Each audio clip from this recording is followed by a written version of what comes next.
अस्सलाम वालेकुम। तो स्टूडेंट्स, मैं उम्मीद कर रहा हूँ कि आप सब लोग बिल्कुल खैरियत से हैं और आज से हम स्टार्ट करने जा रहे हैं अपना 1 वीक फ्री फार्माकोलॉजी कोर्स।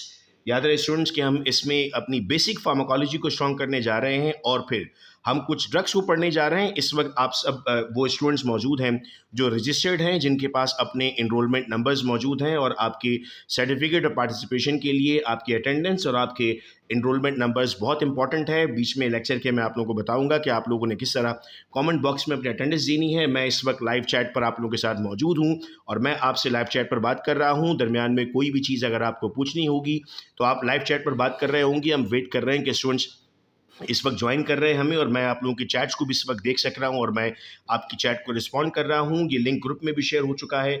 आप इसको अपने फ्रेंड्स के साथ जिन्होंने रजिस्ट्रेशन करवाई हुई थी उनके साथ शेयर कर दें ताकि वो लोग भी इस कोर्स का पार्ट बन सकें। आज हमने जो टॉपिक स्टार्ट करना है वो बेसिक फार्माकोलॉजी, और आपके सामने इस वक्त मेरी पहली पब्लिकेशन भी मौजूद है जिससे इंशाल्लाह हम इस कोर्स को पढ़ रहे होंगे। ये फार्मेसी स्टूडेंट्स के लिए और ग्रेजुएट्स के लिए मेरी पहली पब्लिकेशन है जिसको डिज़ाइन किया गया स्पेसिफिकली मुख्तलिफ लाइसेंसिंग एग्ज़ाम्स को पास करने के लिए। ये बुक आप ऑनलाइन भी ऑर्डर कर सकते हैं। इसकी डिटेल्स अगर आप मुझे व्हाट्सएप पर मैसेज कर देंगे तो मैं आपके साथ शेयर कर दूंगा।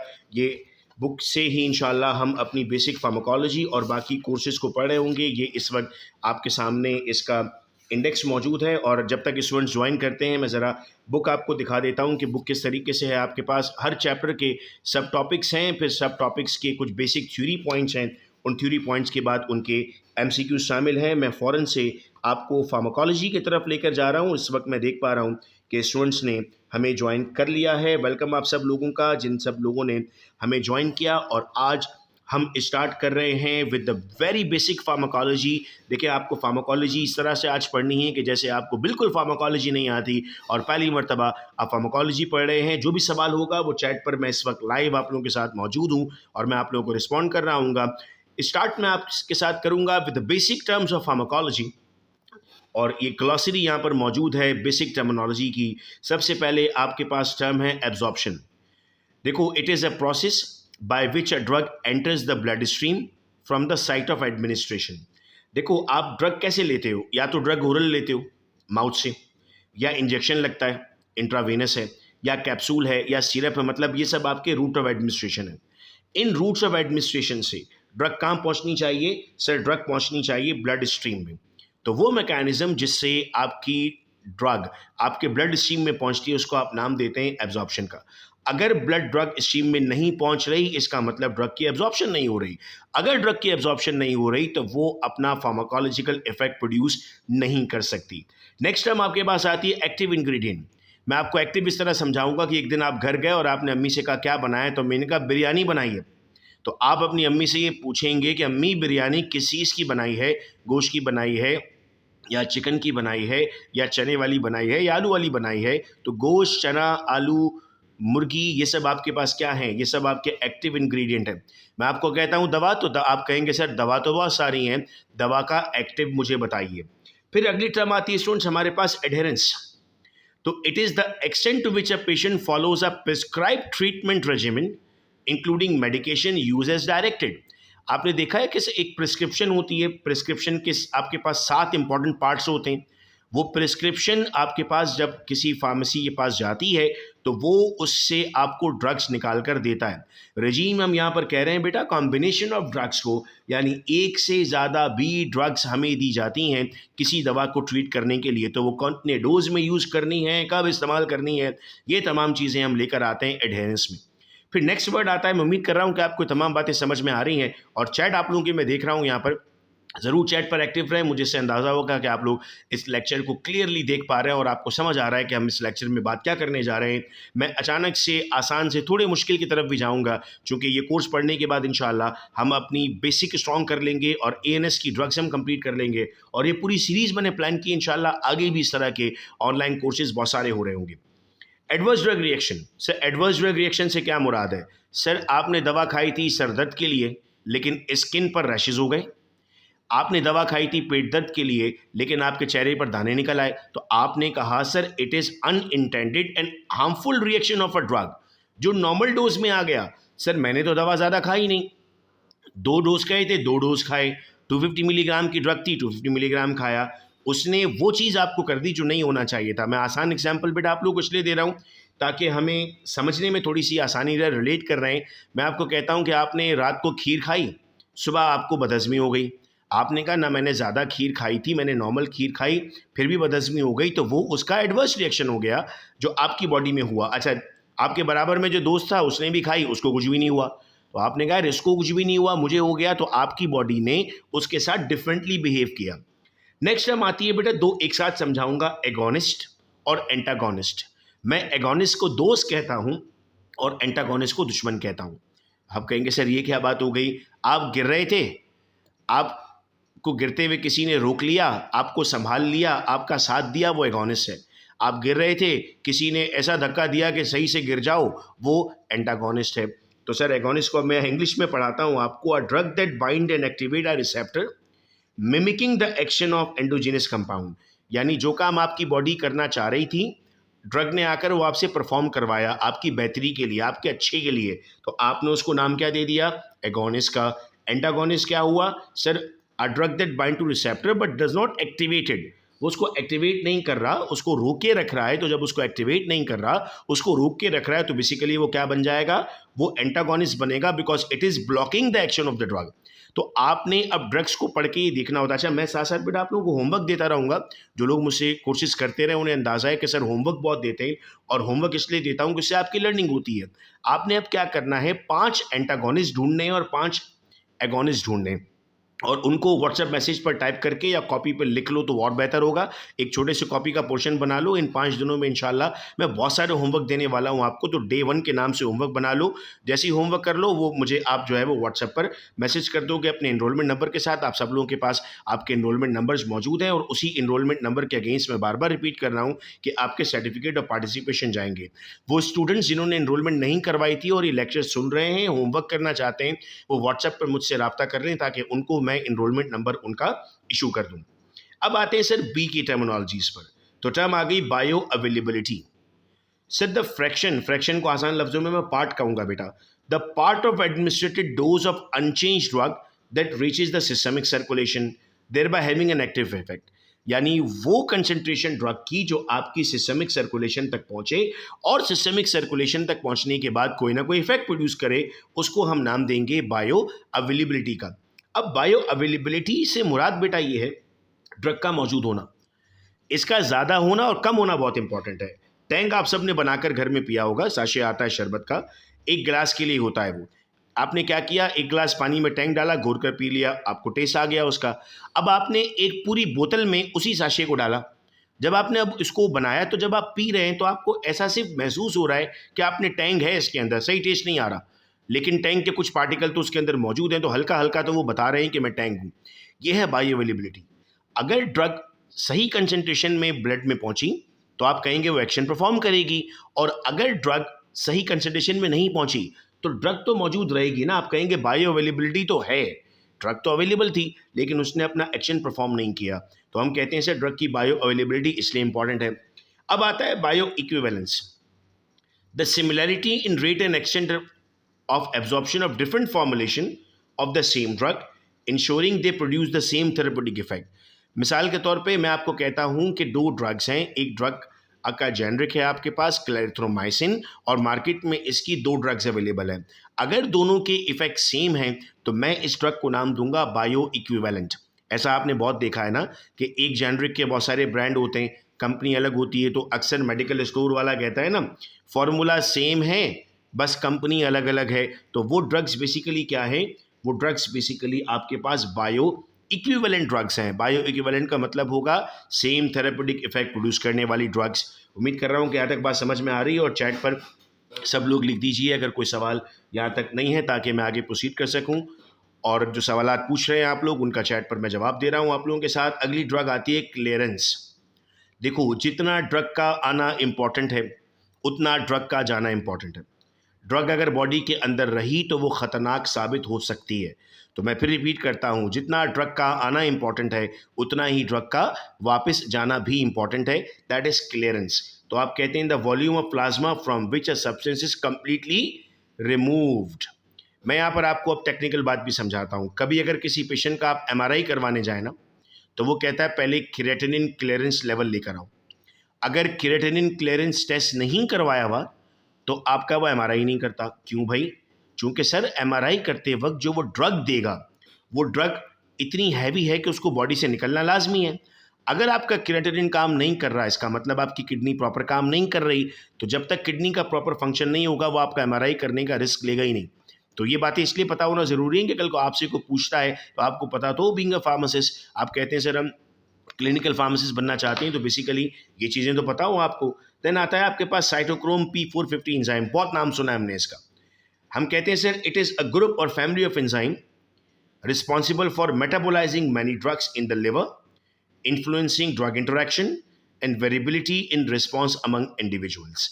इस सिस्टम का जो बेसिक काम है वो number 1 to metabolise the drug, number 2 to influence the drug interaction and variability in response. हर इंसान में अलग रिस्पॉन्स जो प्रोड्यूस हो रहा है वो साइटोक्रोम P450 एंजाइम प्रोड्यूस कर रहा है। साइटो का मतलब होता है मेरे बच्चों सेल, और क्रोम का मतलब होता है कलर, या आपके लिवर का सिस्टम मौजूद है। डी में हमारे पास टर्म है distribution. So it is the process by which a drug is transported throughout the body from the bloodstream to the tissues and organ।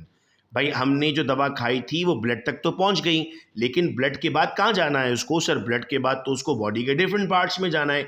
Different parts में लेकर कौन जाएगा? सर ले जाने के लिए पोर्टल सिस्टम होगा, ले जाने के लिए डिफरेंट आर्टरीज हैं, ले जाने के लिए डिफरेंट वेन्स हैं। तो वो सब कुछ किस कैटेगरी में फॉल करेंगे? डिस्ट्रीब्यूशन की कैटेगरी में फॉल कर रहे होंगे। नेक्स्ट आपके पास डेफिनेशन आती है sir dose response relationship. Dose क्या चीज़ होती है? सर डोज आपके पास वो मिकदार है ड्रग की जो आपने पहली मर्तबा दी। आपने नोट किया कभी कि कुछ ड्रग का डोज 2 मिलीग्राम है, कुछ का 10 मिलीग्राम है, कुछ का 15 मिलीग्राम है, कुछ का 250 मिलीग्राम है, और यहाँ तक कि अगर मैं ऑगमेंटन की बात करता हूँ तो वो 1000 मिलीग्राम तक भी जाती है, 1 ग्राम की भी आती है। तो सर मुख्तलिफ डोज हो सकते हैं ना उस ड्रग के। ये डोज कैसे डिज़ाइन होते हैं तो आइए ये भी समझाता हूँ मैं आपको। एक टर्म हम यहाँ पर पढ़ेंगे बेटा, पोटेंसी। पोटेंसी का मतलब होता है कितनी कंसंट्रेशन में आपके पास कब ड्रग मौजूद रहती है, उसको पोटेंसी कहते हैं।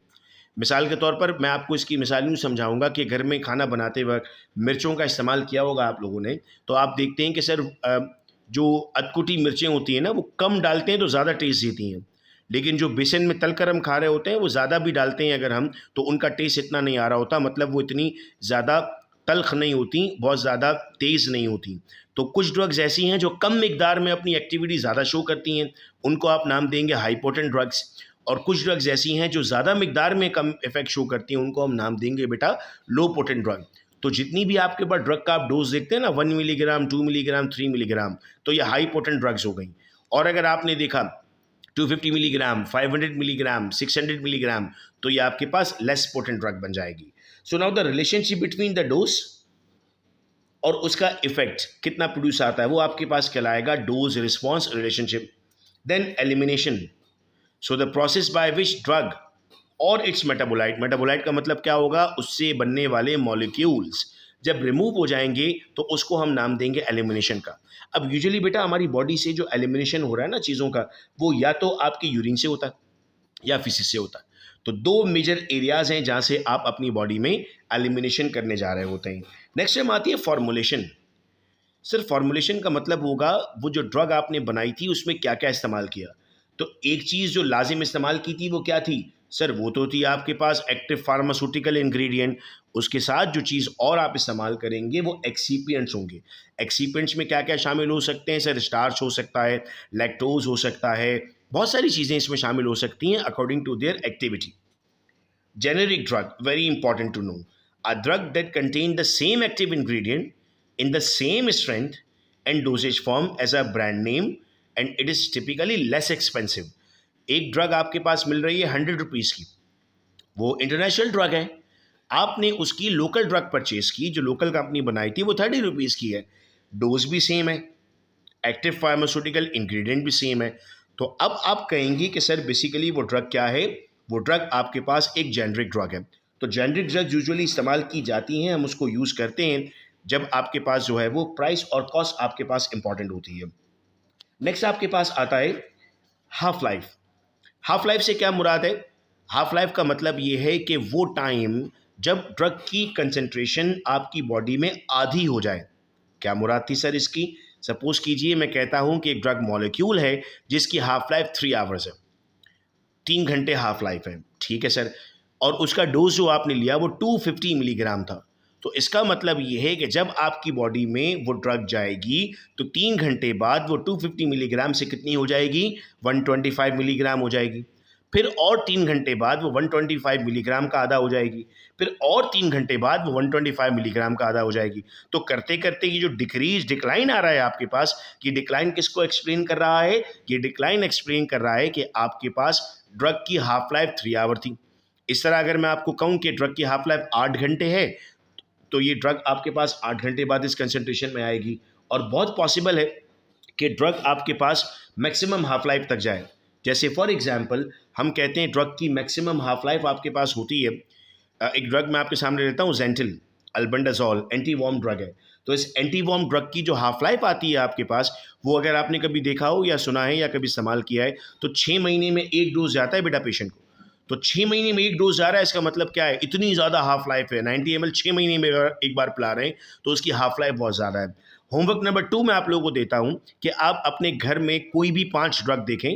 आपके घर में बहुत सारी ड्रग्स पड़ी हुई होंगी, उनमें से कोई भी 5 ड्रग देखिएगा और उन 5 ड्रग की हाफ लाइफ निकाल लीजिएगा। तो ये दूसरा होमवर्क हो गया आप लोगों का। तो ये होमवर्क्स बेटा प्लीज़ आप लोगों ने याद रखने कि क्या क्या आपने होमवर्क करना है, ताकि आप लोगों को कोई इसमें प्रॉब्लम जनरेट ना हो रही हो।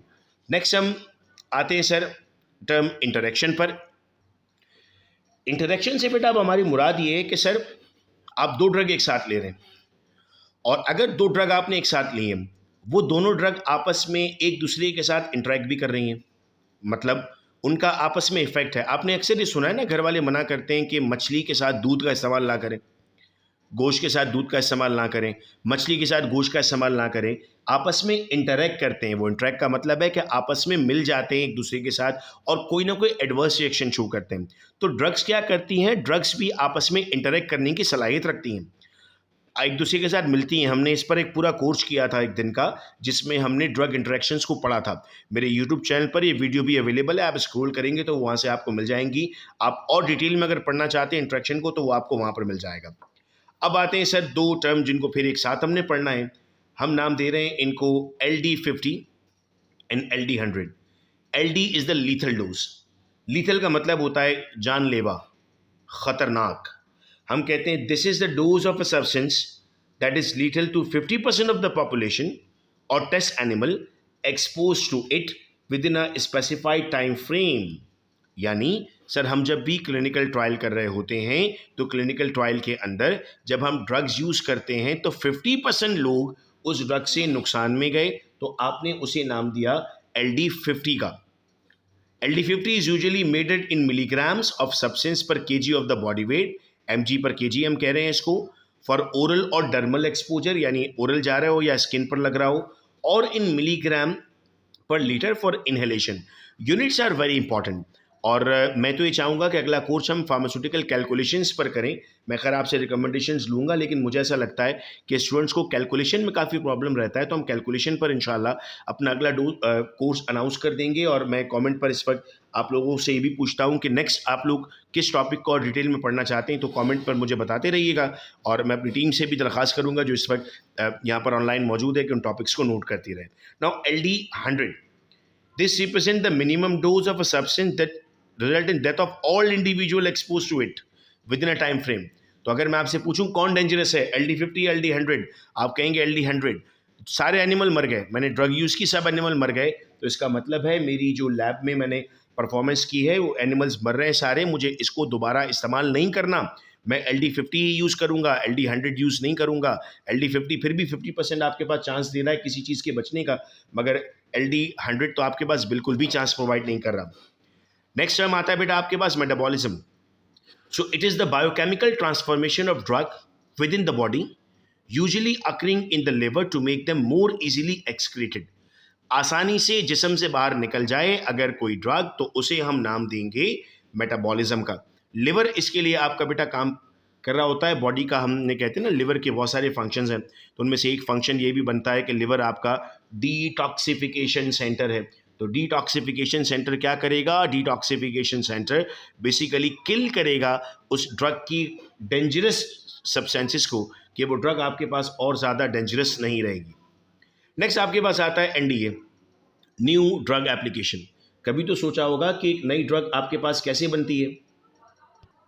अगर मैं रिकॉल करता हूं अगर मैं रिकॉल करता हूं बेटा, तो हर साल हमारे पास जो है वो ड्रग्स मिलती हैं, और वो ड्रग्स आपके पास जो है वो डिस्कवर हो रही होती हैं। वो डिस्कवरी आपके पास कब आ रही होती है? वो डिस्कवरी आपके पास न्यू ड्रग एप्लीकेशन फॉर्मेट में आ रही होती है। सपोज कीजिए मैंने एक नई ड्रग एक कंपनी ने जनरेट करनी है, 13 साल की स्टडी लगती है बेटा, तो वो उस न्यू ड्रग एप्लीकेशन को सबमिट करता है यूएस एफडीए को, that is United states foods and drug administration, जो अप्रूवल लेता है कि हम इस ड्रग को यूज़ करना चाहते हैं सेल के लिए और ह्यूमन यूज़ करने के लिए। तो NDA contain a comprehensive data and information gathered during the drug development process including preclinical and clinical। देखो हम कोई भी ड्रग डायरेक्टली इंसान पर तो यूज़ नहीं कर सकते, तो इससे पहले हम किसी भी ड्रग को यूज़ करते हैं किसी भी एनिमल में। जब आप किसी भी एनिमल में ड्रग को यूज़ करते हैं तो इसका मतलब है आप ये कोशिश करते हैं कि ड्रग आपके पास सेफ़ होनी चाहिए।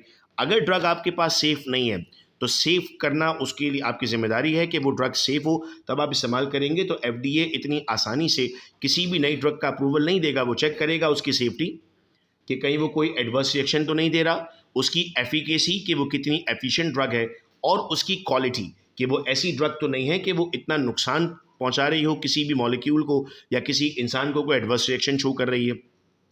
फिर ड्रग आती है बेटा अगली टर्म हमारे पास, ओवर द काउंटर मेडिसिन। अब ये क्या भला है ओवर द काउंटर मेडिसिन? हम कहते हैं सर कुछ दवाएं ऐसी हैं जो देखो मैं जो आपको ये चीज़ें पढ़ा रहा हूँ वो इंटरनेशनल स्टैंडर्ड पे पढ़ा रहा हूँ, और मैं चाहता हूँ कि इंशाल्लाह जब हम अपनी फार्मेसी कंप्लीट करें तो हम जो भी इंटरनेशनल एग्ज़ाम दें वो फ़ौरन क्लियर कर लें।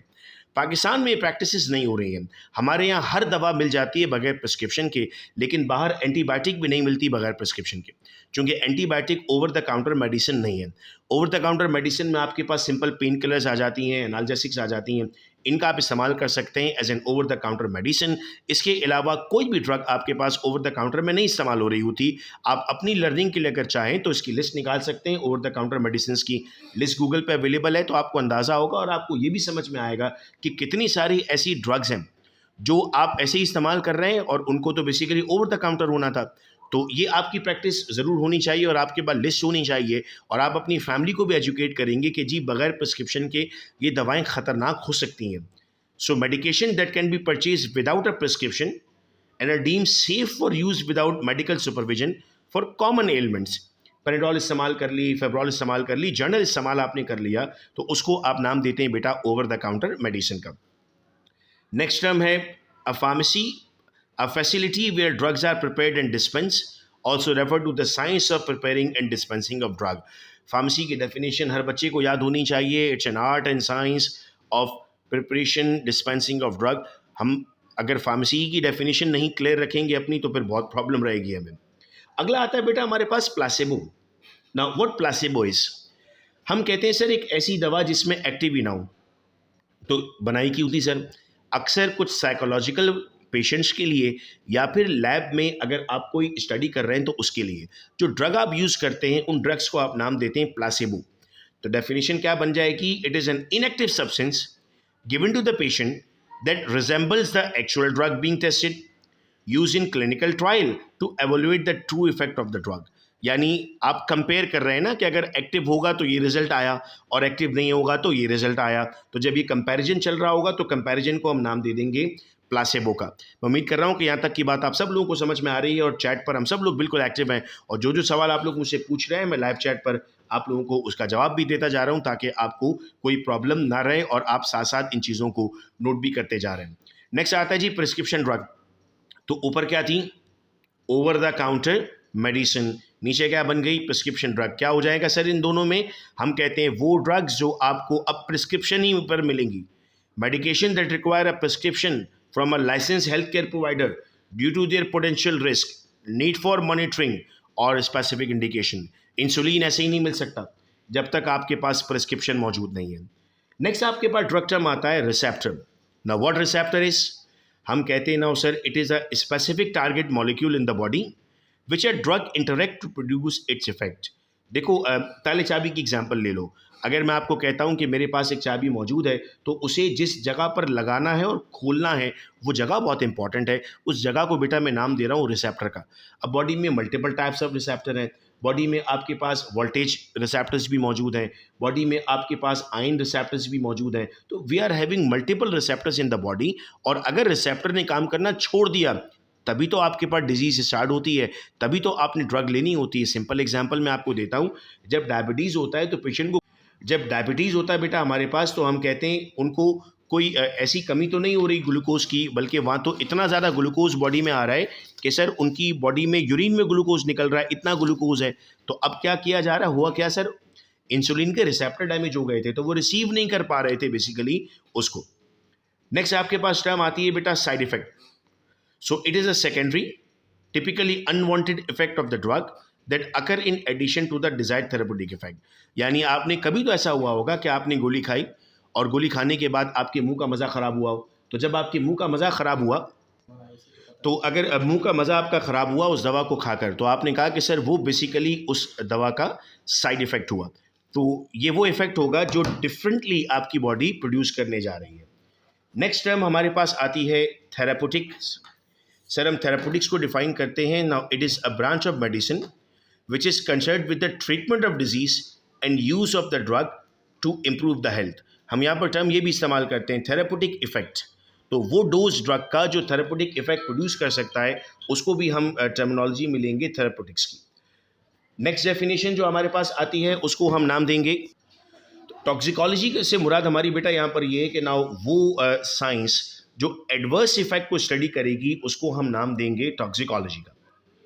टॉलरेंस से हमारी मुराद होगी सर बर्दाश्त ना, तो आपकी बॉडी कितना बर्दाश्त कर सकती है हायर डोजेस को, उसको हम नाम देंगे टॉलरेंस का। नेक्स्ट टर्म जो हमारे पास मौजूद है वो है यूनाइटेड स्टेट फार्माकोपिया, जिसको आप जनरली नाम दे रहे हैं यूएसपी। तो बेसिकली ये आपके पास ऑफिशियल कंपेंडियाज हैं जिसमें ड्रग्स की मल्टीपल आपके पास जो है वो स्टैंडर्ड्स और रेफरेंसेस मौजूद हैं, उसको हम नाम देंगे यूएसपी का। इस तरह आपके पास ब्रिटिश फार्माकोपिया होता है, इस तरह आपके पास यूरोपियन फार्माकोपिया होता है। और बहुत अफसोस के साथ ये कहना पड़ता है कि हमारे पास पाकिस्तान फार्माकोपिया नहीं है। हमारे पास जो है वो एक ही ये शाया हुआ था 1980s या 70s में, उसके बाद फिर हम इसे अपग्रेड नहीं कर सके। लास्ट टर्मिनोलॉजी जो हम डेफिनेशन में समझते हैं वो हमारे पास है वेटरनरी फार्माकोलॉजी। और वेटरनरी फार्माकोलॉजी हमारे पास जो है वो स्टडी ऑफ ड्रग्स हैं जो हम यूज़ करते हैं स्पेसिफिकली एनिमल्स के लिए। अब ये जो मैंने आपको डेफिनेशंस अभी बताई यहाँ पर, ये डेफिनेशंस हमारे पास जो है वो बेसिक फार्माकोलॉजी की डेफिनेशंस थी। और अब अगला जो काम होगा वो आपके व्हाट्सएप पर होगा। अब मैं आप लोगों को एक पीडीएफ भेज रहा हूँ। उस पीडीएफ में ये जो आपने ड्रग्स अभी पढ़ी, ये जो डेफिनेशंस आपने पढ़ी, इन डेफिनेशन से आपके पास एक छोटा सा एमसीक्यूज बेस्ड टेस्ट है। आपने वो पीडीएफ आपके पास आएगा, एमसीक्यूज आपको सॉल्व करने, फिर वो सॉल्व करके जैसे ही आप मुझे रिटर्न करेंगे तो उसकी मैं आपको आंसर्स और एक्सप्लेनेशंस भी बता दूंगा। और उसमें आपने अपना नाम और अपना इनरोलमेंट नंबर लाजमी मेंशन करना है, जिसके तहत ये सारा रिकॉर्ड आपका हमारे पास सेफ रहेगा। और फिर इंशाल्लाह जैसे ही कोर्स कंप्लीट करेंगे तो मैं एक वेरीफाइड सर्टिफिकेट आपको इशू करूँगा। ये सर्टिफिकेट आप कहीं पर भी शो कर सकते हैं, और अगर जहाँ पर भी आपने ये सर्टिफिकेट शो किया और उनको आपकी डिटेल्स चाहिए हुई, आपकी वेरिफिकेशन करवानी हुई, तो फिर डेटाबेस के थ्रू हम उसको वेरीफाई भी कर रहे होंगे। आज डे 1 था हमारा जिसमें हमने बेसिक डेफिनेशंस को पढ़ा और इसका टेस्ट हम करने जा रहे हैं अभी। इंशाल्लाह डे 2 की जब हमारे पास क्लास होगी तो डे 2 में हम अपने नेक्स्ट टॉपिक की तरफ जाएंगे। याद रहे टेस्ट सबमिट कराने का टाइम आपके बाद 9 बजे तक का होगा, चूँकि हमने टाइम 8 से 9 रखा है अपने कोर्स का। 9 बजे के बाद आप टेस्ट को सबमिट नहीं कर सकते। जैसे ही ये लेक्चर यहाँ पर एंड हो रहा है, आपके व्हाट्सएप ग्रुप जो आपका बना हुआ था उसमें वो पेपर आपके पास मौजूद आ चुका होगा, बल्कि इस वक्त वो पहुंच चुका होगा। ज़रा मुझे चैट पर बताइएगा कि आप लोगों को वो रिसीव हो चुका, चूँकि फ़ौरन आप लोगों के ग्रुप से भेज दिया है हमने। जी इस वक्त मैं देख रहा हूँ कि वो रिसीव हुआ है आप लोगों को। अब आप लोगों ने इतना करना है बेटा कि उसको सॉल्व करना है, सॉल्व करके 9 बजे से पहले उसको अपने नाम और एनरोलमेंट नंबर के साथ सबमिट करवाना है, ताकि उसकी एक्सप्लेनेशन मैं आपको भेज सकूं। और अब कल आप लोगों से मुलाकात होगी। आज की क्लास की अटेंडेंस अब आप सब लोग अपने नाम और एनरोलमेंट नंबर के साथ इसी चैट बॉक्स में लगा दें। ये चैट बॉक्स सेफ रहेगा हमारे पास, हम अटेंडेंस को वेरीफाई करेंगे। आप सबसे रिक्वेस्ट है कि आप अपना नाम, यहाँ पर मेंशन कर दें, और उसके साथ साथ आप ये मेंशन कर दें कि आपकी यूनिवर्सिटी कौन सी है, नाम लिख दें, यूनिवर्सिटी लिख दें, और साथ में अपना इनरोलमेंट नंबर मेंशन कर दें, ताकि आपकी अटेंडेंस हम मार्क कर सकें। और फिर मैं अनाउंस कर देता हूँ कि अगर आप में से कोई इस बुक की हार्ड कॉपी चाहता है तो वो मुझे व्हाट्सएप कर दे, ताकि मैं इस बुक की हार्ड कॉपी की डिटेल्स उसके साथ शेयर कर सकूँ। फ़ौरन आप लोगों के पास टेस्ट आ चुका है, फ़ौरन टेस्ट कीजिएगा। अपना ख्याल रखिएगा आप सब लोग। अल्लाह हाफ़िज़।